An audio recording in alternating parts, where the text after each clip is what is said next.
सभी को नमस्कार। इससे पहले वाली क्लास में एंशिएंट हिस्ट्री में महाजनपद काल पढ़ा रहे थे। महाजनपद काल में हमने बताया था 16 महाजनपद। 16 महाजनपद में 4 महाजनपद सबसे ज़्यादा शक्तिशाली थे। उसमें से भी सबसे ज़्यादा शक्तिशाली था मगध जनपद। मगध महाजनपद सबसे शक्तिशाली। मगध महाजनपद में सबसे पहला वंश बृहद्रथ वंश। बृहद्रथ वंश को हटाया किसने? हर्यक वंश ने। हर्यक वंश का संस्थापक भट्टिय। भट्टिय का पुत्र बिंबिसार। बिंबिसार को मारा, अपने पिता को मारा किसने? अजातशत्रु ने। अजातशत्रु तक पढ़ा रहे थे, देख लेते हैं। अजातशत्रु जैसे बाहुबली मूवी में भल्लाल देव होता है, वैसे ही एंशिएंट हिस्ट्री के मगध महाजनपद काल में भल्लाल देव की जगह पे कौन है? अजातशत्रु। सबसे लड़ाई लेता है, अच्छे अच्छों को हरा दिया, लेकिन किसके चक्कर में फंस गया? अपने मामा के चक्कर में फंस गया। इसके मामा का नाम क्या है? प्रसेनजीत। प्रसेनजीत। प्रसेनजीत से युद्ध हुआ जिसमें कौन जीता? प्रसेनजीत। प्रसेनजीत ही जीते और अजातशत्रु को कहां डाल दिया? कारावास में।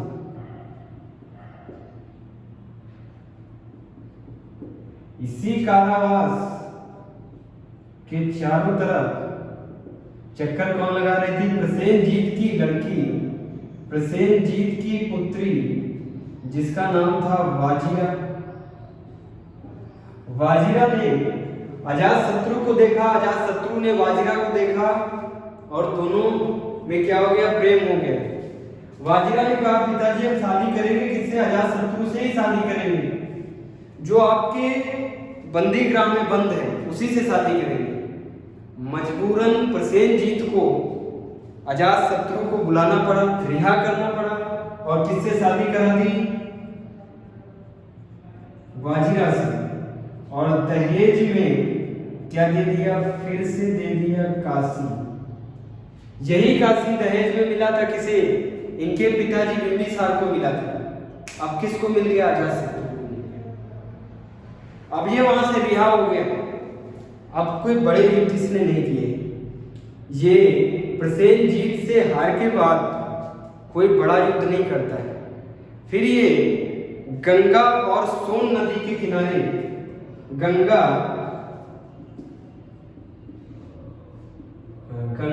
और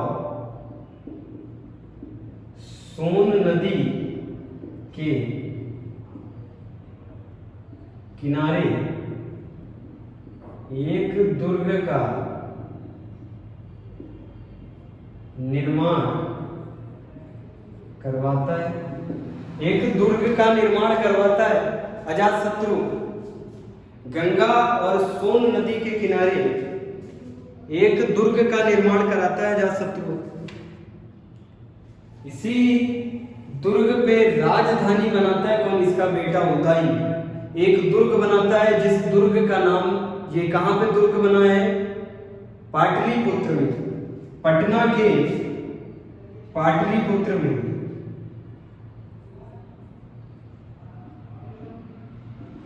पाटलिपुत्र के दोनों तरफ कौन सी नदियां हैं? नीचे से गंगा, ऊपर से सोन नदी। इन नदियों के बीच में क्या बनाया है अजातशत्रु ने? एक दुर्ग बनाया है, एक छोटा महल बनाया है दो नदियों के बीच में। फिर अजातशत्रु भी अपने पिता की तरह वृद्ध होते जा रहे हैं, लेकिन मर नहीं रहे हैं। और ये किसके मन में चल रहा है कि कब बनेंगे राजा? अजातशत्रु का पुत्र होगा कौन? अजातशत्रु का पुत्र है उदयन। उदयन। बिंबिसार को अजातशत्रु ने मारा। अपने राज तख्त के लिए अजातशत्रु ने अपने पिता को मारा और अजातशत्रु को उसके पुत्र ने मारा, मतलब उदयन ने अपने पिता को मारा। उदयन ने अपने पिता को मारा, अजातशत्रु को, इसीलिए हर्यक वंश को पितृहंता वंश कहते हैं। कई बार एग्जाम में पूछा गया पितृहंता वंश कौन सा है। हर्यक वंश में कैसे? भट्टिये को बिंबिसार ने मारा, बिंबिसार को उसके बेटे अजातशत्रु ने मारा, अजातशत्रु के उसके बेटे उदयन ने मारा। सब अपने पिता को मार रहे, इसीलिए इस वंश को कहते हैं पितृहंता वंश। पितृहंता वंश। एक दुर्ग बनवाया अजातशत्रु ने, कहां पे? सोन नदी और गंगा नदी के किनारे। सोन नदी और गंगा नदी के किनारे बनवाया एक दुर्ग। इस दुर्ग का नाम रखा पाटलिपुत्र, और इसी पाटलिपुत्र को राजधानी बनाएगा कौन? इनका बेटा उदयन। उदयन पहला राजा है जो पाटलिपुत्र को मगध की राजधानी बनाता है। अब राजा कौन बना? उदयन। कोई भी खास काम नहीं किया, कुछ भी पढ़ने जैसा इसमें नहीं। सिर्फ एक ही बात पढ़ने जैसी कौन सी है? एक तो इसने अपने बाप को मारा, और दूसरे पढ़ने वाली बात है कि जो इनके पिताजी ने गंगा और सोन नदी में दुर्ग बनाया था, उसी को इसने क्या बना दिया? राजधानी। किसकी राजधानी? कैपिटल किसका बनाया? मगध का कैपिटल बनाया। मगध की राजधानी क्या बना दी? पाटलिपुत्र। पाटलिपुत्र बनाने, राजधानी बनाने वाला कौन है? उदयन। इनके पिता का नाम है अजातशत्रु। अपने ही पिता को मारा, सब ने अपने पिता को मारा, इसीलिए पितृहंता वंश। फिर देखना, हर्यक वंश में सबसे आखिरी शासक आता है नागदशक। नागदशक हर्यक वंश का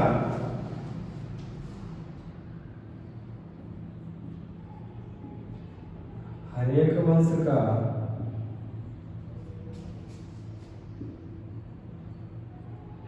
आखिरी शासक बना नागदशक। नागदशक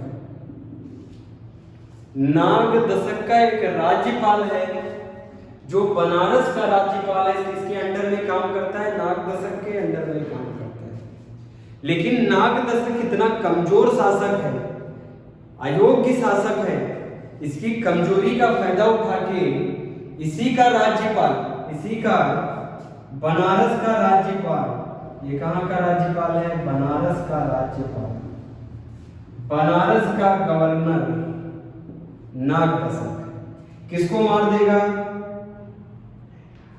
आखिरी शासक नागदशक को। कौन? नागदशक आखिरी शासक है।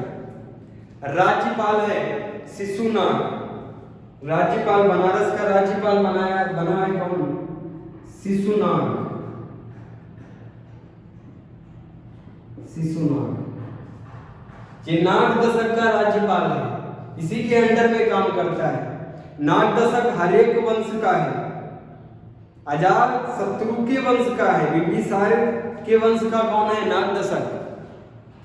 और एक नौकर जो एक राज्यपाल है जिसका नाम है शिशुनाग, ये किसको हरा देगा? नागदशक को, और स्थापना करेगा शिशुनाग वंश की या फिर नागवंश की। शिशुनाग बनारस का राज्यपाल है और नागवंश की स्थापना करेगा किसको मार के? नागदशक को।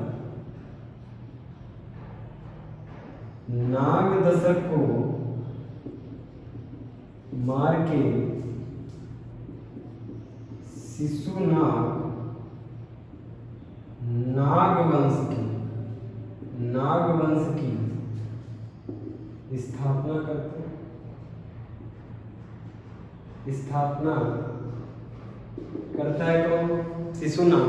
एग्जाम में पूछा गया नागवंश का संस्थापक शिशुनाग, नाग वंश का संस्थापक शिशुनाग।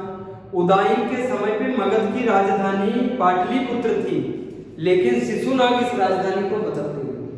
शिशुनाग राजधानी बनाएगा गिरिव्रज, 2 राजधानी बनाएगा इसके समय पे। अब किसको पढ़ने जा रहे हैं? नागवंश।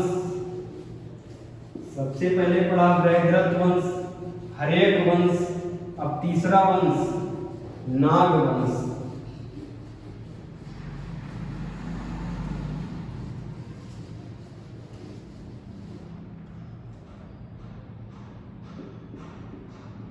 नागवंश, नागवंश का संस्थापक कौन है? शिशुनाग। नागवंश का संस्थापक शिशुनाग।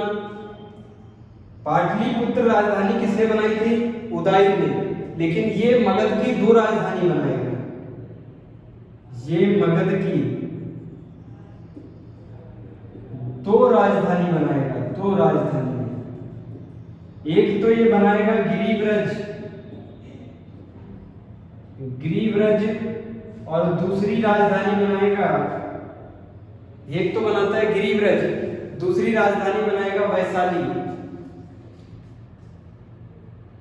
एक तो राजधानी हो गई गिरिव्रज और दूसरी राजधानी बनाएगा वैशाली। वैशाली को राजधानी बनाएगा। एक ही राज्य की 2 राजधानी बनाएगा कौन? शिशुनाग। महान शासक है जो 100 साल में हर्यक वंश नहीं कर पाया, बृहद्रथ वंश नहीं कर पाया, वो करके कौन दिखाएगा? शिशुनाग।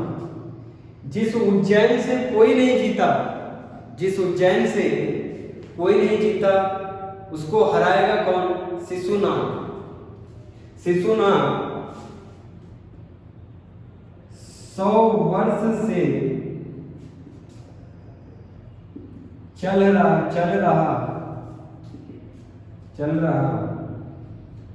मगध से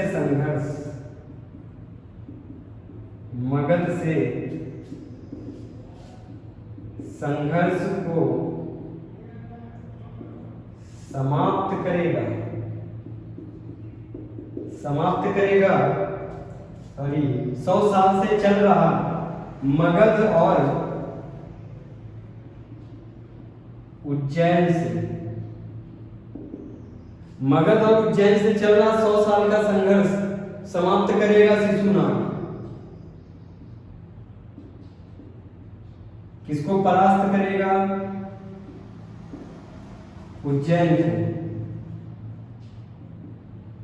उज्जैन को परास्त करेगा शिशुनाग। शिशुनाग का बेटा होता है कालाशोक।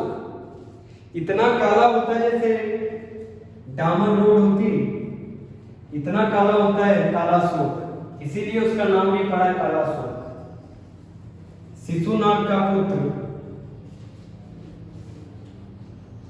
नागवंश का कौन होगा? दूसरा शासक। शिशुनाग का पुत्र काला शोक, इसी को कहते काकवर्ण। काकवर्ण बोले तो जिसका रंग है काला, उसे बोलते हैं काकवर्ण, इसीलिए इसका नाम पड़ा है कालाशोक। अत्यधिक काला है, इसीलिए इसका नाम पड़ा है कालाशोक। और बुद्धि में भी मंद है, बुद्धि में मंद कालाशोक। इनके पिताजी कितने बलशाली थे? शिशुनाग, जिन्होंने उज्जैन को हराया, जिसके पिता बहुत इंटेलिजेंट होते हैं, कई बार उनके बच्चे बड़े मूर्ख होते हैं। वैसा ही हो गया किसके साथ? इनके साथ। शिशुनाग बहुत होशियार थे, इंटेलिजेंट थे और बलशाली भी थे। उतना ही बेवकूफ कौन है? कालाशोक। रंग भी काला है और दिमाग भी काला है। ये एक नाई को रखते हैं अपनी शेविंग कराने के लिए, दाढ़ी बनवाने के लिए एक नाई को रखते हैं। इस नाई का नाम है अग्रसेन। अग्रसेन, अग्रसेन स्मार्ट। राजा से ज्यादा राजा का नाई, जो राजा के बाल बनाता है, दाढ़ी बनाता है, उससे ज्यादा स्मार्ट कौन है? उसका नाई। काफी स्मार्ट दिखता है। इसीलिए काला शोक की वाइफ, काला शोक की पत्नी,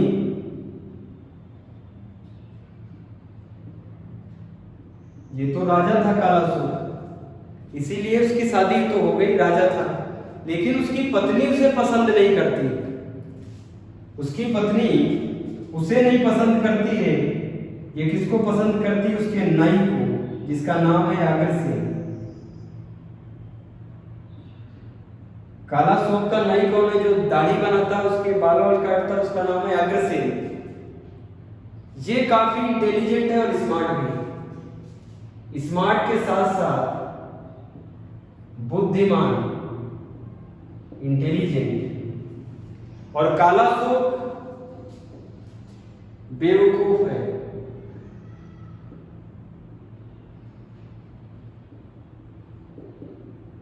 और इसकी पत्नी भी खतरनाक। इसकी पत्नी किसे पसंद करती? इसके नाई। नाई का क्या नाम है? अग्रसेन। अग्रसेन किसका नाई है? काला शोक। दोनों की साठगांठ हो गई। कहा जब इस बार संडे को दाढ़ी बनाने जाना, काला शोक की इस बार जब दाढ़ी बनाने जाना, तो आगे से हम इशारा कर देंगे, उसका गला काट देना। काला शोक का गला काट देना किसने बताया?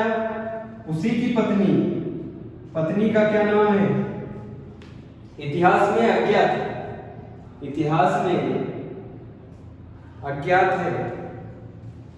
इसकी पत्नी ने इशारा किया कि जब हम इस बार जब संडे को दाढ़ी बनाने जाना है, तो हम पीछे से इशारा करेंगे, उसी समय काला शोक की गर्दन काट देना, हम रानी बन जाएंगे और तुम राजा बन जाओगे।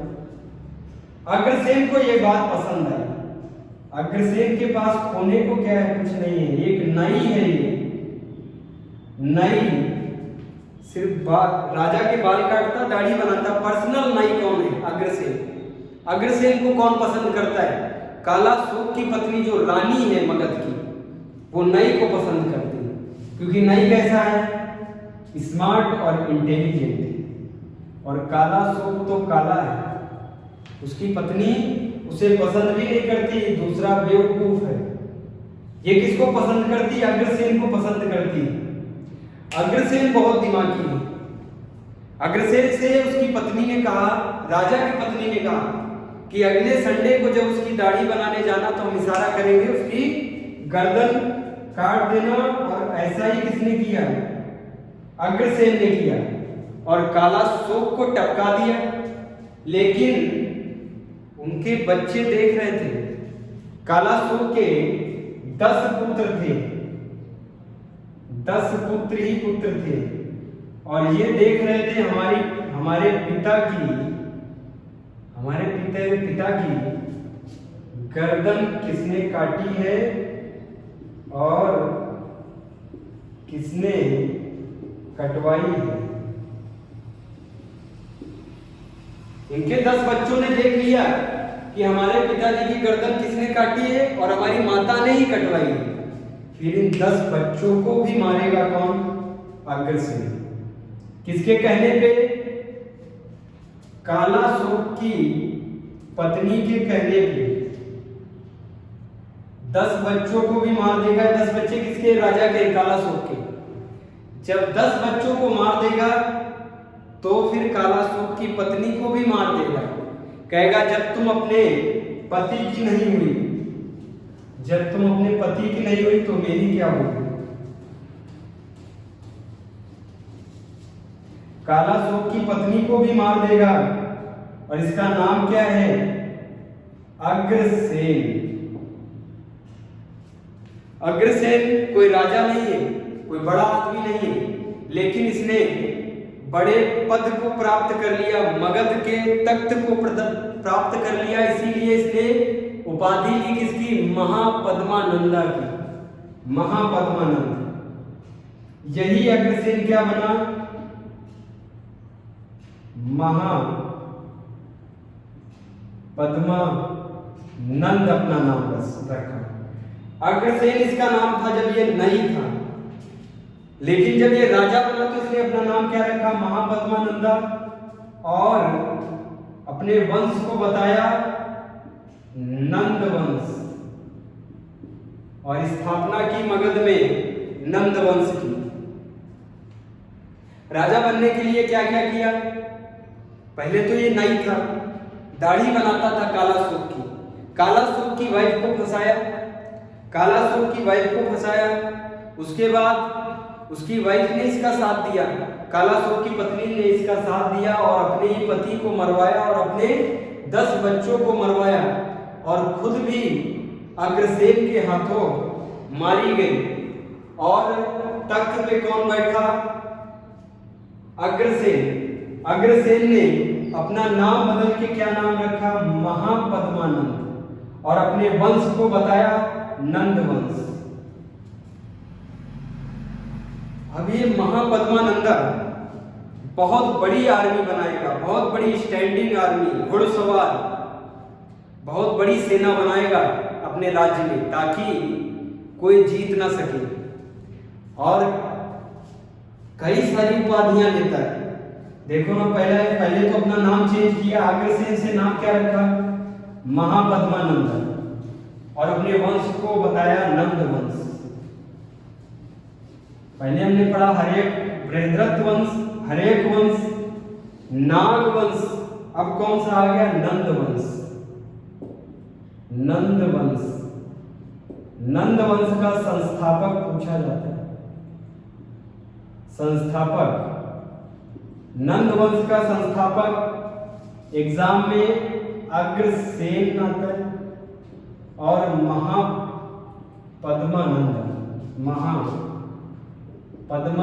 भी आता है। इसने उपाधि ली एकराट की। गद्दी पे बैठते ही बैठते उपाधि इसने अपने आप ही उपाधि ले ली किसकी? एकराट की। एकराट का मतलब होता है सबका विनाश करने वाला। एकराट की उपाधि, एकराट का मतलब सबका विनाश करने वाला। एकराट का मतलब है सबका विनाश करने वाला। फिर एक उपाधि ली सर्व छत्रांतक। सर्व छत्रांतक, सर्व छत्रांतक का मतलब है क्षत्रियों का विनाश करने वाला।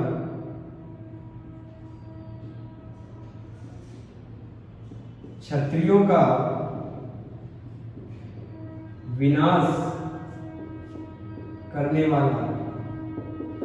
इसको दूसरा परशुराम भी कहा जाता है, सेकंड परशुराम।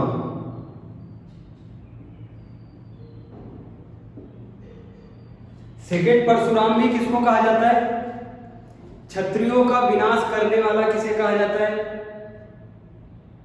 सर्व छत्रांतक किसे कहा जाता है? इसी अग्रसेन को कहा जाता है। अग्रसेन को क्षत्रियों का विनाश करने वाला दूसरा परशुराम भी कहा जाता है। इसे सर्व छत्रांतक की उपाधि ली। इसके पास बहुत शक्तिशाली सेना थी, बहुत बड़ी और शक्तिशाली पैदल सेना, घुड़सवार हाथी थे, बहुत सारे बड़ी संख्या में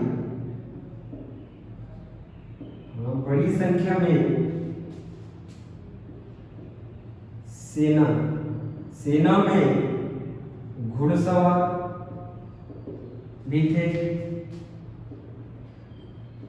हाथी भी थे। इतने सारे पैदल सैनिक, घुड़सवार, हाथी थे इसके पास। तभी इसने कलिंग पे युद्ध किया, कलिंग पे अटैक किया, कलिंग पे अटैक किया। खारवेल के अनुसार, खारवेल के हाथी गुंफा के अभिलेख में राजा थे कलिंग के खारवेल, आज का उड़ीसा उस समय का कलिंग कहा जाता है। कलिंग के राजा थे खारवेल, उन्होंने हाथी गुंफा अभिलेख लिखवाया था। हाथी गुंफा अभिलेख में बताया था कि कलिंग में एक जिन्ना की मूर्ति थी, जैन धर्म को मानने वाले जिन्ना की मूर्ति थी, जिसको लेके गया था महापद्मानंद। कहां अटैक करेगा? कलिंग पे अटैक करता है, कलिंग पे अटैक करता है और जिन्ना की मूर्ति ले आता है। जिन्ना की मूर्ति कौन ले आता है? महापद्मानंदा। लेकिन ये पता कैसे चलता है? उस समय क्या वीडियो कैसे बन रहे थे? उस समय क्या कोई वीडियो बना रहा था? ये पता चलता है खारवेल के एक राजा हुए कलिंग के, नाम है उनका खारवेल। खारवेल के हाथी गुंफा, मोस्ट इंपॉर्टेंट, हाथी गुंफा अभिलेख से पता चलता है। हाथी गुंफा अभिलेख से पता चलता है क्या? कि महापद्मानंदा मूर्ति लेके आ गए थे किसकी? जिन्ना की। पहले तो कलिंग को हराया, उसके बाद कलिंग को हराने के बाद कलिंग की शान जो थी जिन्ना की मूर्ति, उसे मगध लेके आए थे कौन? महापद्मानंदा। महापद्मानंदा का बेटा होगा धनानंद। ये वही धनानंद है जिसको हराएंगे चंद्रगुप्त मौर्य चाणक्य की मदद से। महापद्मानंदा का पुत्र, उनके भी पिताजी बहुत शक्तिशाली, बहुत हिम्मती, शक्तिशाली, जिन्होंने इतनी बड़ी आर्मी खड़ी की। अब नंदवंश में पहले महापद्मानंदा संस्थापक हो गए, दूसरे राजा, सेकेंड राजा आएंगे धनानंद। धनानंद एक नंबर का पियक्कड़ होता है, एक नंबर का पियक्कड़ धनानंद, ऐसो आराम की जिंदगी जीने वाला धनानंद, दूसरों की नहीं सुनता था, ब्राह्मण जो बताते थे उनकी भी नहीं सुनता था। फिर देख लेगा, ये भारत का नक्शा उस टाइम पे।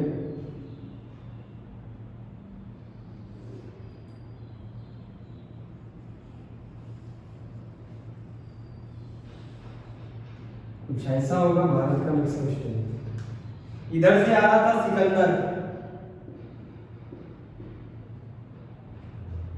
सिकंदर महान। सिकंदर किधर से आ रहा था?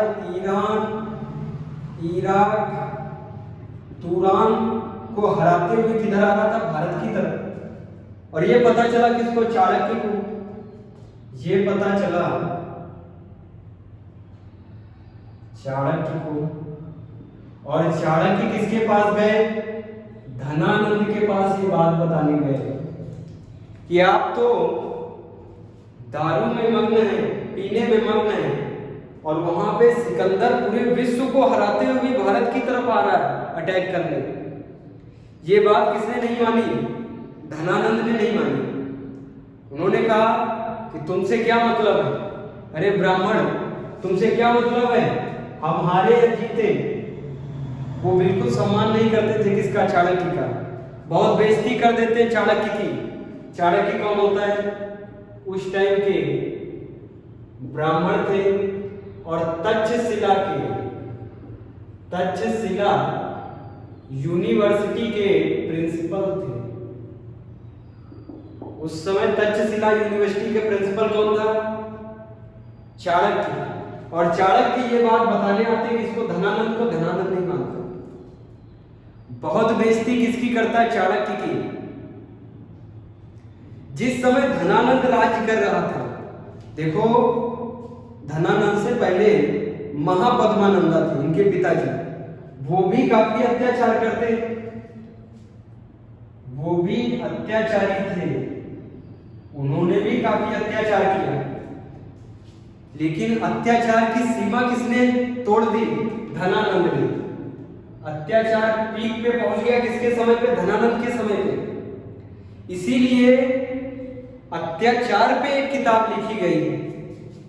इन लोगों के नंद वंश के अत्याचार पे एक किताब लिखी है, मुद्रा राक्षस।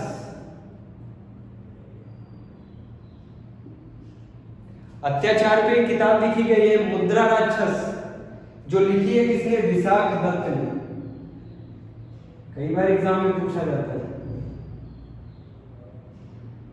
विशाख दत्त ने लिखी है क्या? मुद्रा राक्षस। इस मुद्रा राक्षस में क्या है? नंदों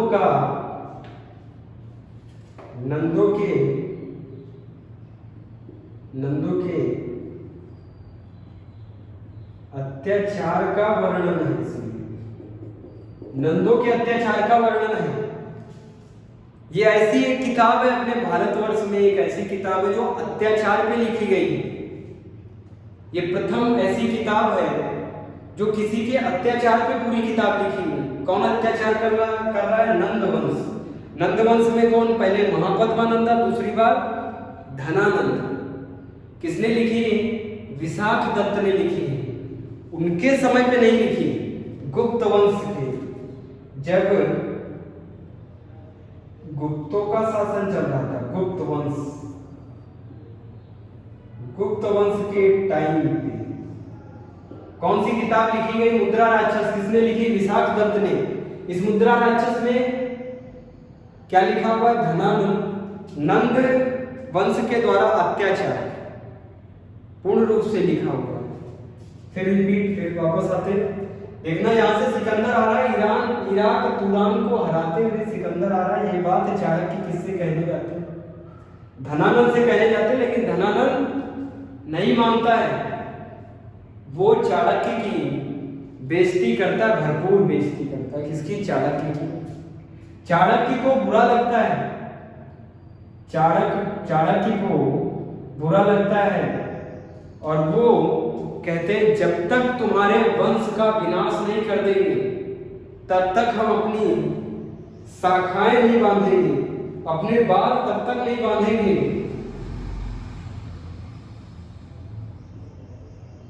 बालों को खोलता भी कौन है? यही धनानंद उनकी बेइज्जती करके खुलवाता है। तो वो कह के आते हैं जब तक तुम्हारे वंश का विनाश नहीं कर देंगे तब तक हम अपने बाल नहीं बांधेंगे।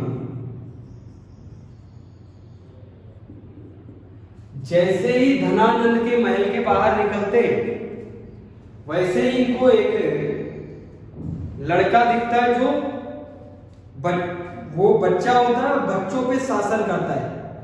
तो इनको लगता है इसमें कुछ अलग बात है, और वो मुरा का बेटा होता है।